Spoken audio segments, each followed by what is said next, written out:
Hello everybody, my name is Tofail Hoque and welcome back to my YouTube channel, and again I'm back with another topic. আজকের এই spoken English ক্লাসে আমি তোমাদের সঙ্গে share করব বেশ কিছু গুরুত্বপূর্ণ বাক্য, যে বাক্যগুলোকে তুমি একটা নিয়ম জানলে নিজে থেকে তৈরি করতে পারবে। ওকে, সো আগে আমরা বাক্যগুলোকে দেখে নিই। আমি জানি তুমি আসবে, আমি জানি তুমি এটা নেবে, আমি জানি তুমি বিরক্ত করবে, আমি জানি তুমি কাঁদবে, আমি জানি তুমি হাসবে, আমি জানি তুমি খাবে, আমি জানি তারা খেলবে, আমি জানি সে এটা কিনবে, আমি জানি সে খাবে, আমি সব কিছু জানি। মানে last one is totally different, right? তো এই বাক্যগুলিকে দেখলে, এই বাক্যগুলিকে দেখে আশা করি বুঝতে পারে যে বাক্যগুলি কিন্তু একটা নিয়মেই করা হয়েছে। সো তোমরা যদি এই নিয়মটাকে জানতে পারো তাহলে তোমরা কিন্তু এরকম ধরনের বাক্য নিজে থেকে অনেকটা তৈরি করতে পারবে। ওকে, so stay connected with me till the end and let's get started. Okay,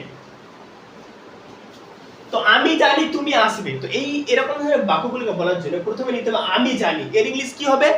I know. ঠিক আছে,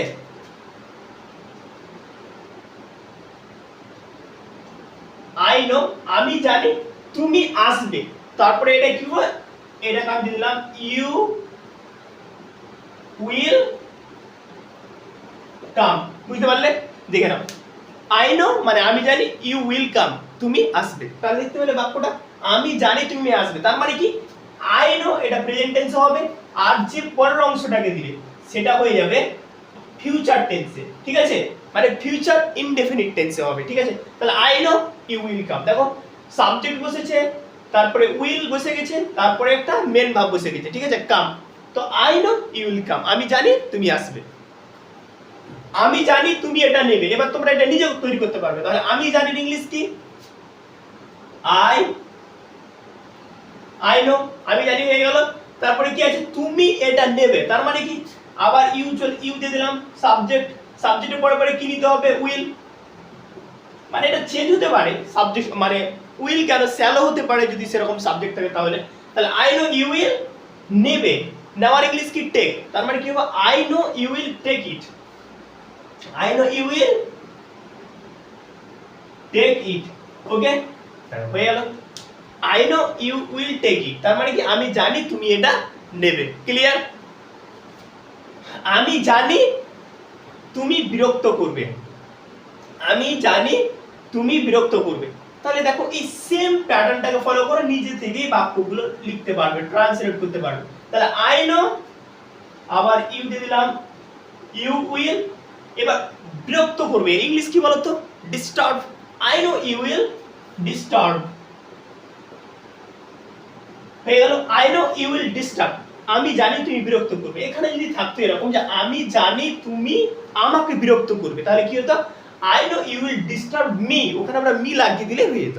ঠিক আছে, তো এইভাবে এক্সটেন্ড করতে পারো তুমি আরো অবজেক্ট দিয়ে, মানে আরো বাড়তি কিছু দিয়ে। ঠিক আছে, তাহলে এটা হয়ে গেল।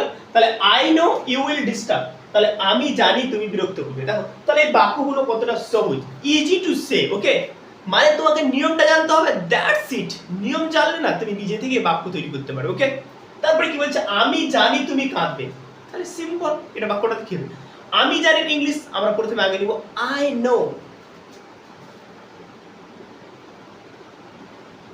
আই নো হয়ে গেল। তুমি কাঁদবে, তার মানে কি ইউ, আবার দিলাম উইল ক্রাই, হয়ে গেল। কতটা ইজি, তাই না? আমি জানি তুমি কাঁদবে, I know you will cry. তার মানে তোমরা একটা জিনিস বুঝে গেলে যে আই নো নিতে হবে, তারপরে সাবজেক্ট থাকবে একটা, সাবজেক্টটা চেঞ্জও হতে পারে, আই এর জায়গায় হি থাকতে পারে, সি থাকতে পারে, মানে তুমি মানে যেরকম ধরনের সাবজেক্টকে ইন্ডিকেট করতে চাও সেই সাবজেক্টটা থাকবে। তারপরে মানে এটা ফিউচার টেন্স হবে, তোমাকে বুঝতে হবে ফিউচার ইনডেফিনিট টেন্স হবে। তারপরে উইল নিলে, তারপরে মেন ভার্ব দিয়ে দিলে। ঠিক আছে, আমি জানি তুমি হাসবে, আমি জানি তুমি হাসবে, same pattern. I know you will, হাসার ইংলিশ কি? Laugh, L A U G H. I know you will laugh, আমি জানি তুমি হাসবে, রাইট? এবার সেটা দেখে নাও, আমি জানি তুমি খাবে, আমি জানি তুমি খাবে, তাহলে কি হবে? আবার I know, I know you will, খাওয়ার ইংলিশ কি বলতো? খাওয়ার ইংলিশ হয়ে গেল ইট। তাহলে I know you will it.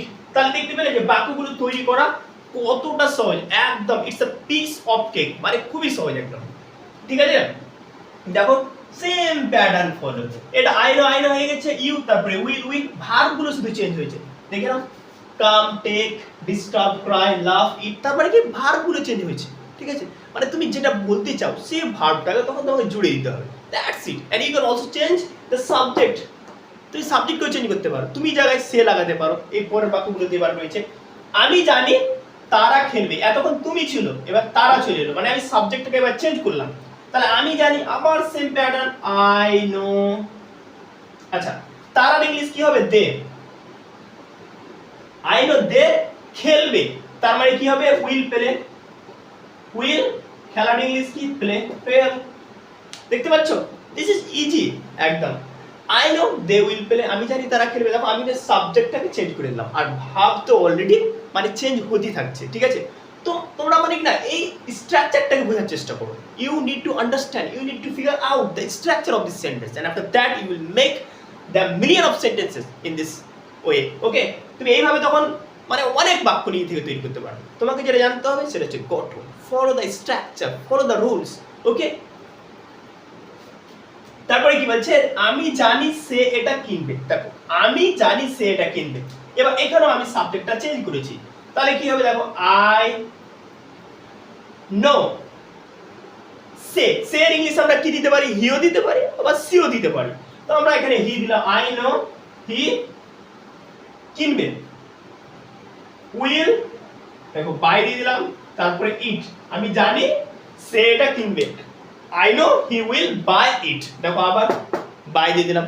I know he will, আমি জানি সে এটা কিনবে, I know he will buy it. ওকে, তাহলে এটার মানে হয়ে গেল আমি জানি সে এটা কিনবে। ওকে, তারপরে কি আছে? দেখো আমি জানি সে যাবে, আমি জানি সে যাবে।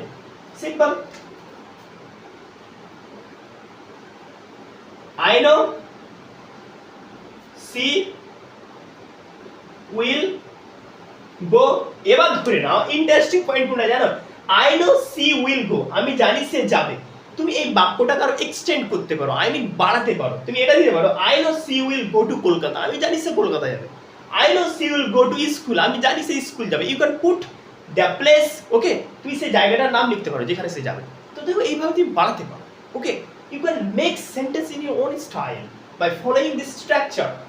ওকে, I know she will go, আমি জানি সে যাবে। আমি সব কিছু জানি, এই বাক্যটা একটু ডিফারেন্ট দিয়ে দিয়েছি বাড়াবাড়ি করে, আমি সব কিছু জানি। ঠিক আছে, তো এটাকে কিভাবে বলবো ইংলিশে? I know everything. I know everything, right? I know everything, I no